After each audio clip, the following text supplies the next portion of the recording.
Hello dears, welcome to study with C. चलो आज करते हैं चैप्टर नंबर 13.4 का क्वेश्चन नंबर 5। क्वेश्चन नंबर ये 5 जो है हमारा इसका लास्ट क्वेश्चन है और 13 प्रश्नावली पूरी का ये मोस्ट क्वेश्चन है। बहुत इजी वाला क्वेश्चन है वैसे तो, लेकिन मोस्ट क्वेश्चन है। देखते हैं क्वेश्चन में क्या है, देखते हैं।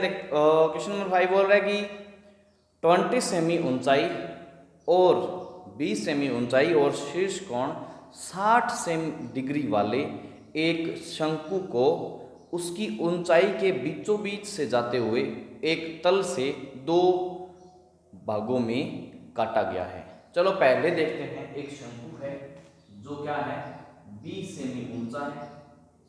एक शंकु है जो 20 सेमी ऊंचा है। ये ऊंचाई होती है इस तरीके से, कितनी सेमी, 20 सेमी, और वो भी h है। और इसको बीचों बीच काटा गया, ऐसे काट दिया बीचों बीच। कोई तल है, जैसे यहाँ पे ऐसे तल बनेगा, यहाँ से ऐसे काटा, ऐसे यहाँ से काट दिया, चाकू से काट दिया, किसी चीज से काट दिया सीधा, तो इस तरीके से गोल सा कटेगा क्योंकि शंकु है ना। तो इसका ये जो कोण दिख रहा है आपको ऊपर वाला, ये कोण 60 डिग्री का, शीर्ष कोण बोलते हैं। शीर्ष पे जो कोण है वो 60 डिग्री है। और यहां से ये जो ऊंचाई है ये अभी थी 20 सेमी इधर, तो ये क्या कर लेंगे, ये 10 सेमी ऊपर रह जाएगी और ये 10 सेमी नीचे रह जाएगी, दो अलग अलग है। आगे क्या कह रहा है क्वेश्चन, जबकि तल शंकु के आधार के समांतर है। ये आधार है, जिस प्रकार से आधार था उसी हिसाब है ये शंकु का, जैसे आधार के समांतर ये कटेगा ना एक तरीके से। ये लाइन जो है ये लाइन इस लाइन के समांतर ही है, इसलिए बोल रहा है समांतर वाली बात। वरना यहाँ पे इस तरीके से भी हो सकता था, कोई शंकु ये है ऐसा भी काट दे तिरछा तो अलग हो जाता ना, तो समांतर नहीं था ये, तो वो इसमें सीधा सीधा समांतर बनाया हमने। चलो बात करते हैं आगे, और आगे बात करते हैं। तो इसमें क्या कह रहे हैं कि यदि इस प्राप्त शंकु के छिन्नक का व्यास, इस प्राप्त शंकु के छिन्नक को, जो प्राप्त शंकु हुआ ये जो था इसका छिन्नक प्राप्त हुआ, ये नीचे वाला छिन्नक होता है फ्रस्टम प्राप्त हुआ, इसको व्यास 1/16 सेमी वाले एक तार के रूप में बदला। तार बनानी है ना, एक तरीके से ये धातु का मान लो, ठीक है। और धातु को पिघलाकर क्या बना रहे हैं, तार बना रहे हैं। जैसे लंबी तार बना रहे हैं तो तार जो होगी वो क्या होगी, बेलनाकार होगी, बेलनाकार, जिसका व्यास आपको दे रखा है कितना, 1/16 सेमी। तो त्रिज्या 1/2 आधी हो जाएगी, 1/16 सेमी कितनी हो जाएगी, 1/32 सेमी हो जाएगी इसकी त्रिज्या। इसको एक बार कैपिटल आर नाम देता हूं क्योंकि आर यहाँ पे भी 2-3 इकाई, तो इसलिए कंफ्यूजन ना हो। बात करते हैं कि बदल दिया जाता है तो तार की लंबाई ज्ञात करनी, इसकी लंबाई ज्ञात करनी है। इसकी लंबाई को भी कैपिटल एच मान लेते हैं, ये जो लंबाई है इसकी लंबाई को कैपिटल एच मान लेंगे, ये ज्ञात करनी है। और लंबाई ज्ञात करने के लिए देखो आर दे दी, लंबाई दे दी, इसके लिए हमें चाहिए इसका आयतन, सही है। आयतन बिना ना तो आर का और लंबाई का और इसके साथ संबंध यही बनता है। फिर दूसरी बात, इसका आयतन निकालेंगे तो इसका आयतन निकल सकता है, कैसे, क्योंकि इसका आयतन बराबर है, यही धातु था, धातु का छिन्नक था, छिन्नक को हम तार में बदल रहे हैं तो दोनों का आयतन इक्वल, ठीक है। इसलिए इसका पहले निकालेंगे आयतन, फिर इसके बराबर रख देंगे इसको। चलो बात करते हैं अब इसमें आयतन निकालने के लिए हमें चाहिए r1 त्रिज्या 1 और r2 त्रिज्या 2, दोनों त्रिज्याएं चाहिए, दोनों त्रिज्याएं चाहिए। तो उससे पहले ये चीजें हैं कि हमारे पास त्रिज्या तो है नहीं, हमारे पास h ऊंचाई है, तो ये एक h1 मान लो और एक h2 मान लो, अलग अलग मान ली। अब बात क्यों आती है, ये 60 डिग्री था तो ये आधा आधा हो जाता है 30-30 डिग्री का। अभिलंब खींचा ना, तो शीर्ष लंब बोलते हैं इसको, शीर्ष लंब खींचा ऐसे, तो इसको 60 डिग्री था, इसको 30-30 डिग्री में बांट दिया। हमें ज्ञात करनी है R1 और R2 पता करना है किस तरीके से। हमें ये एक लंबाई देती और एक कोण दे दिया। अब जब एक लंबाई दे दे और एक कोण दे दे तो ये काम होता है ट्रिग्नोमेट्री में, त्रिकोण ज्यामिति में, त्रिकोणमिति में। वहां पे पता चलता है कि इस तरीके से जब एक कोण दे दिया जाए और एक लंबाई दे दी जाए तो त्रिभुज में दूसरी भुजाएं किस प्रकार से निकलती है, वो हमारे पास त्रिकोणमिति अनुपातों के अंदर होता है। जब भी 8वें लेसन करेंगे या 8-9वां लेसन करेंगे उसके अंदर ये सारी बातें हैं। चलो इंग्लिश में पढ़ लेते हैं क्वेश्चन, बहुत ही सिंपल क्वेश्चन है ये। इंग्लिश में क्वेश्चन कह रहा है कि a metallic right circular cone, ठीक है, 20 semi height and whose vertical angle is 60 degree is cut into 2 parts at the middle of its height by a plane parallel to its base. इसके plane parallel रहेगा, वो plane इसे काटेंगे इसकी middle से, बिल्कुल मिडिल से, तभी 10-10 सेमी बोल दी ना, बीच में बस काटे बिल्कुल। If the frustum so obtained be drawn into a wire, अगर फ्रस्टम को वायर बनाए of diameter 1/16 semi, find the length of the wire. इसकी डायमीटर रहेगी 16 सेमी, तो इसकी लेंथ बतानी है। इसका अर्थ है इन दोनों में कॉमन क्या चीज है, वो चीज ढूंढो। इन दोनों में कॉमन क्या चीज है, यहाँ पे ये भी ले रहा है, यहाँ पे ये भी ले रहा है, कॉमन एक ही चीज है दोनों का, वॉल्यूम, आयतन।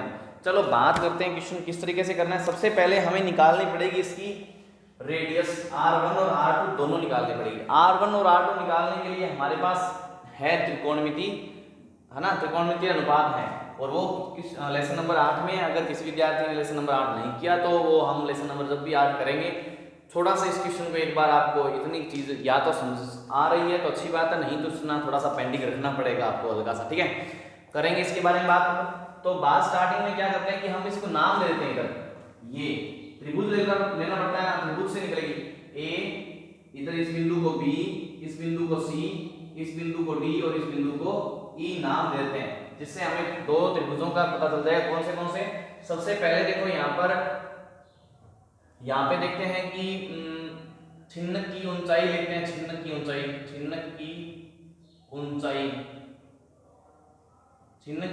h2 है असल में 10 सेमी, क्योंकि छिन्न की ऊंचाई हमें काम में लेनी है, वो तो बाद में, और तो हमें काम ही नहीं लेनी। लेकिन अब हम त्रिभुज से चलते हैं और R1 कितनी है, छोटी त्रिज्या, ये पता करनी है, और R2 कितनी है दूसरी, ये पता करनी है, दोनों चीजें पता करनी है। अब बात करते हैं सबसे पहले त्रिभुज ABC से। देखो त्रिभुज ABC से, और वो भी समकोण त्रिभुज और होता है, समकोण जो 90 डिग्री कोण बनाता है यहाँ पे। इससे क्या करना है, इसका सिस्टम ऐसा होता है कि tan थीटा, थीटा मतलब कोण, tan थीटा होता है लंब बटा आधार। वो त्रिकोणमिति ज्यामिति में है, ये इसका अनुपात है, भुजाओं का अनुपात होता है tan थीटा, ठीक है। वो इस तरीके से होता है sin cos tan cos sec cosec सभी के सभी होते हैं उसके अंदर, लेकिन ये इसके अंदर इस तरीके से होता है, tan का मान लंब बटा आधार होता है। अब यहाँ पर त्रिभुज ABC में, यहाँ बता लेता हूँ त्रिभुज ABC, ये त्रिभुज ABC है A B और C, ये कोण 30 डिग्री है, और ये पूरी लंबाई कितनी है, ये पूरी AB लंबाई, ये 20 सेमी लंबाई है AB बराबर, और ये R1 है हमारी। अब पता करना है कि लंब कौन सा है और आधार कौन सा है। देखने पे आपको लंब दिखेगा ये वाला, देखने पे आपको लंब दिखेगा ये वाला, बट ये लंब नहीं है इसमें जो कोण बनता है ना, वो आधार के साथ बनता है हमेशा, इस चीज को याद रखना है। तो जो लंब है इसका मतलब BC लंब हो जाएगा, आधार कितना हो गया AB आधार हो जाएगा, थोड़ा उल्टा हो जाएगा, मतलब जो कोण बनता है वो हमेशा आधार के साथ बनता है ना। इसके अंदर जब भी ट्रिग्नोमेट्री में करेंगे क्वेश्चन तो ये आपको समझ में आएगी अच्छे से, कोई प्रॉब्लम नहीं है, बहुत छोटी सी चीज है। tan थीटा कितना है, tan थीटा मतलब थीटा 30 डिग्री का मान है, तो tan 30 डिग्री हो जाएगा। अब tan 30 डिग्री का मान भी हम उसमें सारणी क्या करते हैं त्रिकोणमितीय अनुपातों में, तो उसका मान 1/√3 आता है, और BC कितनी है, BC R1 है, और AB कितनी है 20 सेमी है। तो अब इसको सोल्व करेंगे तो R1 बराबर हो जाएगा 20/√3 सेमी। इसी प्रकार त्रिभुज ले लेते हैं दूसरा, कौन सा, ये वाला त्रिभुज। इसको मैं मिटा के अगर ये ले लूं, बीच वाला D और E ले लूं, तो ये बचती है 10 सेमी, और ये है R2, लेकिन चलेगा इसमें tan 30 डिग्री ADE से, और वही tan 30 डिग्री बराबर क्या होगा, लंब कितना है DE होगा। अब की बार लंब ये लंबवत ये होता है इसमें, है ना, ये आधार के साथ थीटा कोण बन गया, और ये लंबवत है इसके, हालांकि लग ये रहा है कि ये आधार है ना, बेस ये है, लेकिन ये बेस नहीं, ये परपेंडिकुलर लग रहा है ये बेस है, ये परपेंडिकुलर लग रहा है, बट ये है नहीं परपेंडिकुलर, ये बेस ही रहेगा, ठीक है ना। ये 10 सेमी है। चलो DE और बटा में AD, ये 1/√3, और ये DE कितना है R2, और AD कितना है 10 सेमी। R2 कितना आ जाएगा 10/√3 सेमी, कंप्लीट। अब जब 10/√3 सेमी आ गया, ये तो सिंपल बात है, R1 भी मिल गई आपको और R2 भी मिल गई। अब हमें क्या काम करना है, अब हमारा सीधा सीधा काम है, चिन्हक जो है उसकी R1 R2 H सब आपके पास है, तो हमें पता है कि प्रश्नानुसार तार का आयतन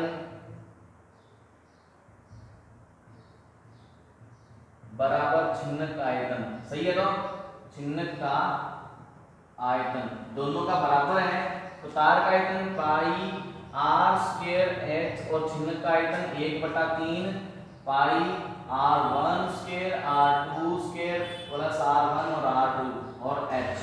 इस प्रकार से H2 है, इधर तो H2 लिख दो, पाई से पाई कैंसिल आउट कर दो, R स्क्वायर है तो R ये 32 सेमी, ये यहाँ पे निकालने की आवश्यकता नहीं है, यहाँ पे लिख दें ऊपर पहले ही, कोई प्रॉब्लम नहीं। तो ये 1/32 गुणा में 1/32 गुणा में H तो हमें निकालनी है, H तो पता करनी है ना भी कितनी है। अब इसके बाद 1/3 है, और ये R1 कितना है, R1 यहाँ से देख लेंगे, ये R1 20/3 तो 20/3 का स्क्वायर, R2 कितना है 10/3 का स्क्वायर प्लस R1 20/3 और गुणा में 10/3 और ये H2 जो है हमारे पास H2 ये 10 सेमी। ठीक है, अब बात करते हैं आगे। अब ये यहाँ पे इसको सोल्व करके लेते हैं, H बराबर क्या हो जाएगा, 32 ऊपर चला जाएगा, दोनों बटा 3 है, सोल्व करेंगे तो ये स्क्वायर है, सॉरी इसकी स्क्वायर है, तो ये 400/3 आ जाएगा, ये 100/3 आ जाएगा, प्लस ये 200/√3 आ जाएगा, और बाहर 10 बढ़ाइए और सोल्व करते हैं तो 32 गुणा में 32/3 और ये 3 का एलसीएम ले लेते हैं, ये बनता है 400 500 700 700 गुणा में 10, ये बटा ब्रैकेट हटा देते हैं, गुणा में 10 32 गुणा में 32 गुणा में 700 गुणा में 10 बटा में 3 गुणा 3 H, ये आती है सेमी में। अब अपन क्या करते हैं, ये बहुत मोटी बड़ी इकाई है, इसलिए थोड़ा सा इसको मीटर में बदलते हैं। तो मीटर में बदलने के लिए 32 गुणा में 32 गुणा में 6000 बना देते हैं इसको, और बटा में 3 गुणा 3 गुणा में 100 और लगा देते हैं, और ये बन जाता है मीटर, भाग देते हैं 100 का तो मीटर बन जाता है। लो भी ये सिंपल बन गया। जैसे ये बना तो ये 32 गुणा में 32 गुणा में 70 बटा में 3 गुणा 3 और ये मीटर में। अब इसकी कैलकुलेशन आप आसानी से कर सकते हो, और जो इसका आंसर आएगा वो इसकी क्या होगी, तार की लंबाई होगी। क्वेश्चन समझ में नहीं आया हो तो एक बार फिर से देख लें। यहाँ पर 13.4 खत्म होती है और आगे करेंगे नेक्स्ट लेसन, और आज की क्लास में सिर्फ इतना ही। धन्यवाद।